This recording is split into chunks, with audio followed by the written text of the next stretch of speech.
జయ శ్రీమన్నారాయణ. అసలు మనం నివసించుకునేటువంటి గృహము జీర్ణ గృహం ఎప్పుడవుతుంది, లేదంటే పాత గృహం ఎప్పుడవుతుంది? కొన్ని గృహాలు అవ్వవు. 70 ఏళ్ళు అయినా కానీ ఆ ఇల్లు కలకలలాడుతూ ఉంటుంది.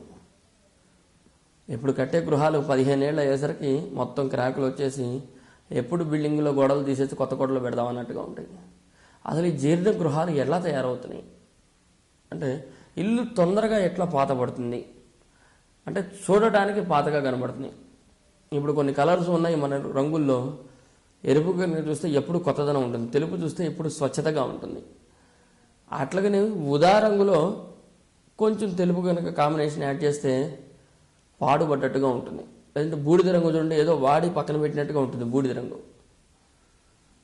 ఆ విధంగా గృహం ఎప్పుడు ఈ యొక్క పురాతనం అవుతుందంటే మనం కొన్ని పాయింట్లు మనం చూడాలి. ఒకటి, సరి అయినటువంటి శంకుస్థాపన ముహూర్తం గనక లేకుండా, బలమైన ముహూర్తం, ఓటు ముహూర్తాలు పెట్టుడు ముహూర్తాలు కాకుండా బలమైన ముహూర్తం లేకుండా ఉంటే ఇల్లు తొందరగా జీర్ణోద్ధరణకు వెళ్తుంది, పాడుపడిపోతుంది.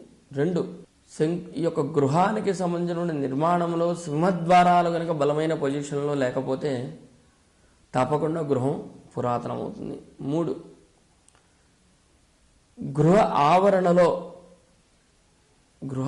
ఆవరణలో ఉండవలసిన ప్రదేశాలలో కనుక వృక్షాలు లేకుండా ఉండి వద్దు అన్న ప్రదేశంలో వృక్షాలు పడ్డట్టయితే అది చివరికి వనంలో గుడిసెలాగా తయారైపోతుంది. ఎంత పెద్ద డాబా కట్టినా వనంలో గుడిసె అయిపోతుంది. అంటే ప్రశాంతత లేకుండా అయిపోతుంది. ప్రశాంతత ఎప్పుడు లేదో ఆ యొక్క గృహం పురాతనమైనట్టే. అదేవిధంగా ఇంటి యొక్క ఆయుష్ కనుక తగ్గినట్లయితే, మనం ఆయము పదం ప్రకారంగా ఆయుష్ క్యాల్కులేట్ చేస్తాం. ఈ ఆయుష్ కనుక తగ్గినట్లయితే తప్పకుండా గృహం అనేది జీర్ణోద్ధరణకు వెళ్ళే అవకాశం ఉంటుంది. అదేవిధంగా ప్రతి గృహంలో కూడాను ఎప్పుడైతే గడపకు ఆ యొక్క ద్వారాలకు పసుపు పూయకుండా, లక్ష్మిని అర్చించకుండా ఉన్నట్లయితే గృహంలో దైవబలం తగ్గుతుంది. తద్వారా గృహంలో ఆటంకాలు పెరుగుతాయి. యజమాని ఉన్నత స్థానాన్ని పొందలేకపోవడం అనేది జరుగుతుంది.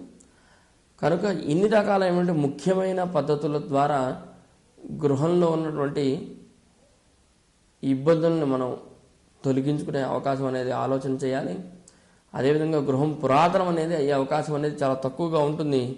అది కనుక పురాతనం అయిందంటే కనుక దాన్ని మళ్ళీ ఛేదన చేసి మళ్ళీ నిర్మాణం చేయాలి, కానీ దానికి మళ్ళీ రెనోవేషన్ చేసి చేయటం అనేది అంత పద్ధతి కాదు అని చెప్పి మనకు శాస్త్రాల్లో తెలియపరచబడింది.